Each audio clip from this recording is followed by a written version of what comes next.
Do malware researchers only write signatures in malware analysis companies?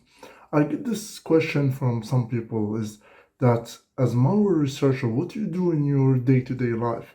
Is that you only taking 20 samples or 30 samples and you try to write signature for them?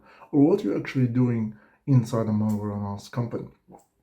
So to answer that, you need to know that an antivirus company is not only the antivirus product that you see at home. There's so many different products inside any antivirus company. There's multiple teams, and each team is doing a really important role in protecting the companies they are trying to protect, or even the end users.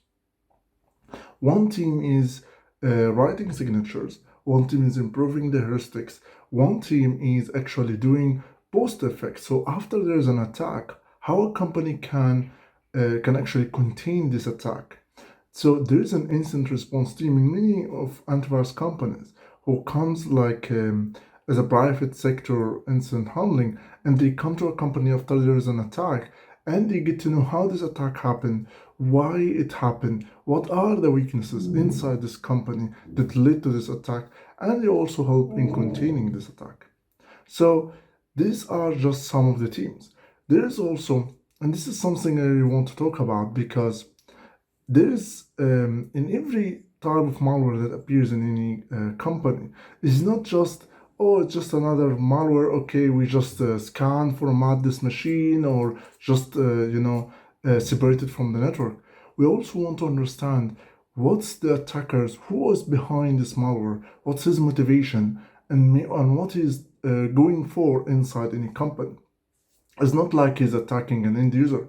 Even if he's attacking an end user, is it like a banking Trojan who's trying to steal your money, or ransomware who is encrypting your files, or does he how is his breeds through USB, or he does this or that? Does he steal your social media accounts? All of that information is really important for you to know what you need to change, what you need to do. If it steals your credit card information, then you can directly disable your cards and make sure that the bank knows that you have been infected by this malware. Does he transfer money with your bank account? He gives you like a fake banking website page and tries to steal your money. What exactly is doing? So this is important for an end user. For a company is even more. What exactly he's targeting inside this company? Is it blueprints? Is he ransomware? Is it some ransomware malware? What's the attacker's way of attacking? What's their attack vector? What weaknesses they have been using inside an organization? Not only this, antivirus companies, they have lots of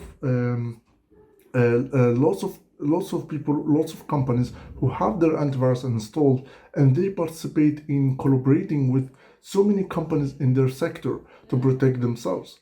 So one company has been tagged by a malware who's trying to steal their blueprints. Let's say this malware is from China or North Korea, and this malware is trying to steal the blueprints. It's trying to destroy the company, stealing the client's usernames and passwords, and release them online to attack their reputation. This company is actually, let's say, in the banking sector. So if this company in the banking sector has been affected by this attack, and the antivirus, what it is doing is that they get this information about this attack, they get the samples, they analyze them, they get to know all the information about this attack, either through their incident response team or through their actual antivirus. And then they collect this information, they write an intelligence information, and they give it to all the companies that are in the same sector. Let's say this bank has been attacked, like Bank of Bangladesh has been attacked by North Korea, by the North Korean government with a cyber attack. They are trying to steal money out of the bank to the North Korean government, and it was the first time in the history to happen. So, and I actually was working in this attack itself. I was one of the engineers who got the link between North Korean government and the Bangladesh bank. And the most important role that we're playing is that if we got this information, now we know that this bank has been affected. Now we need to warn different banks in Bangladesh, in different countries around, to know that this could be North Korean is attacking other banks in the countries around as well, including South Korea, Philippines, for example, or any other country in Asia. And we actually seen multiple attacks has been happening around in the banking sector in these countries. So we got to know one attack, then we can warn the other companies in the same sector. Let's say a Shamoon attack was against a Qatarian petrol company or gas company, I think Qatar Gas or something like that. And this attack really affected the company so much. It was like they hacked everything, they wiped everything, they steal lots of information. But we know that they have targeted this petrol company. They may target other companies, and then the other companies should be warned about that.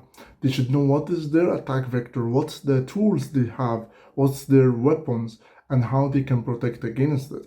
Let's say if it's a phishing attack in this way, then we can try to have more awareness trainings for them.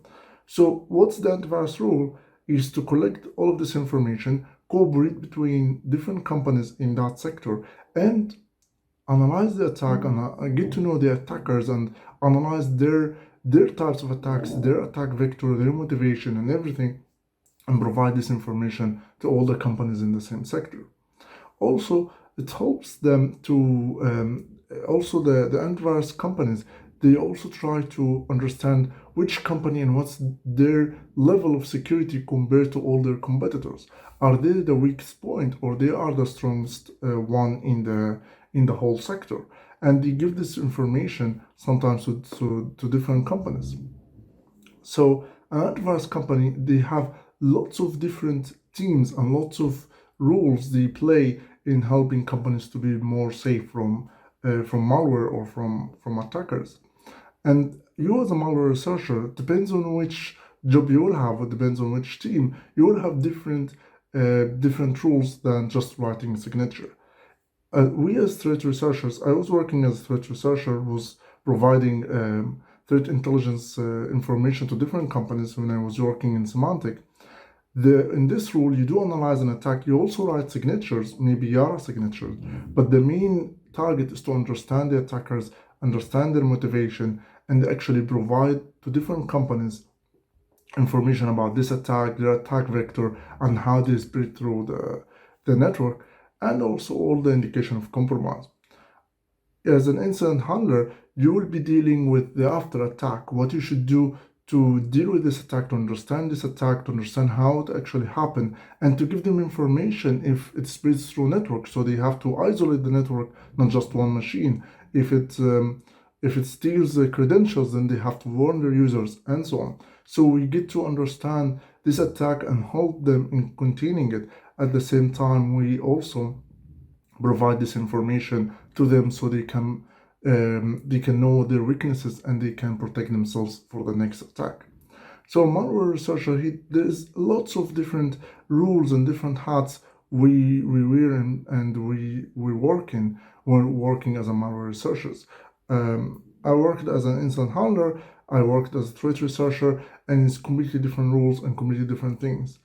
We don't only write signatures, we have way more things to do to help companies protect their assets. That's it for this video, and see you in the next video. Bye bye.